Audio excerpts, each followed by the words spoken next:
Good morning. I am Dr. Harpreet Kaur. I am Professor of Law at National Law University, Delhi.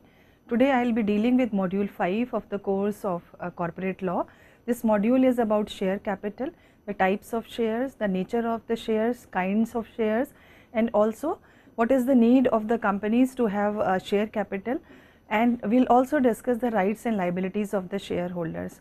So, if we look into the objectives of this course, the students will understand that what is the need of a company to raise a share capital, or can it manage its affairs or business needs along with the through the means of the borrowings.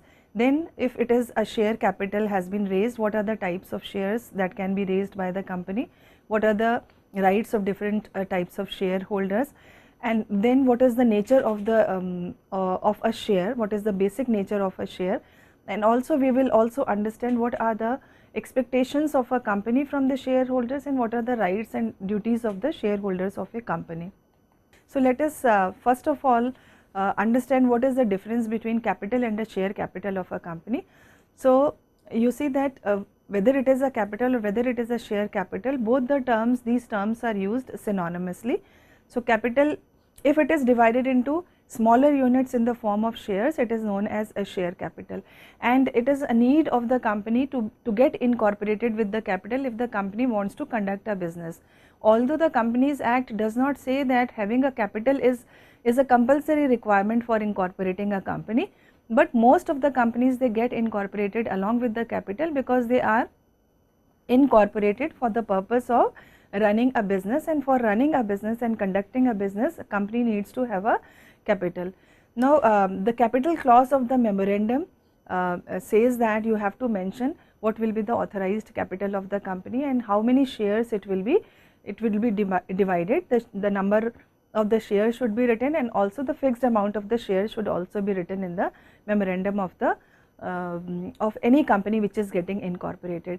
Now, if we look into 1956 Act, then the section 13 4A of the Companies Act of 1956, it said that you have to mention the nominal capital, its amount, and also the value of the shares, and also the number of shares which will be raised by the company. Similarly, section 4E of the Companies Act 2013 also gives this requirement that the company has to write the nominal value or the amount of the capital with which it is getting incorporated, and also the fixed amount of the shares, and also the number of the shares into which the capital will be divided. And it is necessary that no subscriber to the memorandum should have less than one share.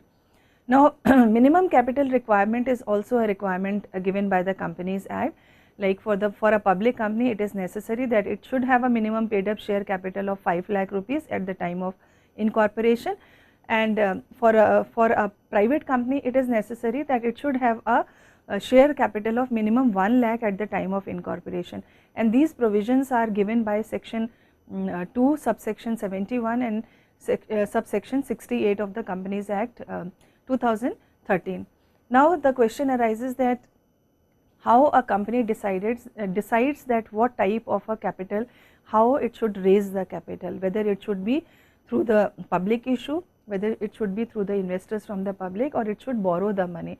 So, a complete financial analysis has to be done by the company, that how much amount it wants to raise, what is the market sentiment, what is the interest rate, or what type of dividend it will have to give, what amount of dividend it will have to give, and it is also required to know that whether the borrowings, whether the loan is available for the company, or whether the investors are ready to invest into the company. All this analysis has to be done by the company before it decides that how it should go ahead with the raising of the share capital.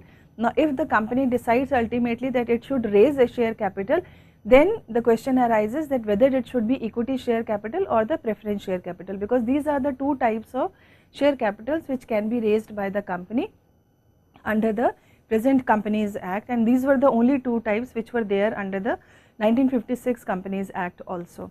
Let us now have a look at what is a share capital. So, as I told you that memorandum has a capital clause which has to give the amount of the nominal value of the capital and its division into number of shares. So, the amount which is authorized by the memorandum the amount which can be raised by the company, which is authorized by the memorandum, that amount is known as authorized capital. So, if a company's capital clause writes that company is authorized to raise 1000 crores, so 1000 crore will be the authorized capital that can be raised by the company at the time of requirement of any money. Now, out of this 1000 crore, depending upon the need of the company can can go for public issue to have to raise the funds. Let us say the company decides that at present I need 50% of the capital. So, company can go ahead with public issue of 500 crores. So, that 500 crores which is issued to the public is known as issued capital of the company. Now, out of this issued capital, every company wants that 100% should be subscribed by the public, so that it is able to raise 500 crore rupees. So, the portion of the issued capital which is subscribed by the public is known as a subscribed capital. If it is 100%, then it will be 500 crore. If it is 90%, then it will be accordingly 90% of 500 crores. Now, there is another thing which we need to understand, that there is a requirement of minimum subscription which a company has to achieve at the time of public issue. So, presently the minimum subscription is 90% of the issued capital. So, in order to make an issue successful, the company's public issue should be subscribed minimum by 90%. So, then the issue will become successful. So, this becomes the subscribed capital. Now, out of the subscribed capital, again it depends upon the wish of the company and the need of the company, that whether they want to take full subscribed capital in one lump sum or they want to take it in installments or in the form of calls which are made by the companies. Now, here let us say if the company decides that at the time of application I should have 5% of the application money and 45% as the allotment money. So, out of 500, company wants at the time of application that 50% of 500 crore should be given to the company. So, company calls up 50% of the subscribed capital. So, 500 from 500 crores, 250 crores will come to company at the time of application. So, this 250 crores will become the called up amount of the capital. So, if out of this called up amount, if every shareholder has paid, so this becomes the paid up capital of the company. If a few shareholders default in making payment of the called up capital, so then the paid up capital will be different from the called up capital, because we will have to take care of the shareholders, prospective shareholders who have defaulted in making the payment. So, this is how the share capital is divided, that first you have authorized capital, which is from there you have issued capital, next is a subscribed capital, then you have called up capital, and from the called up capital we have paid up capital.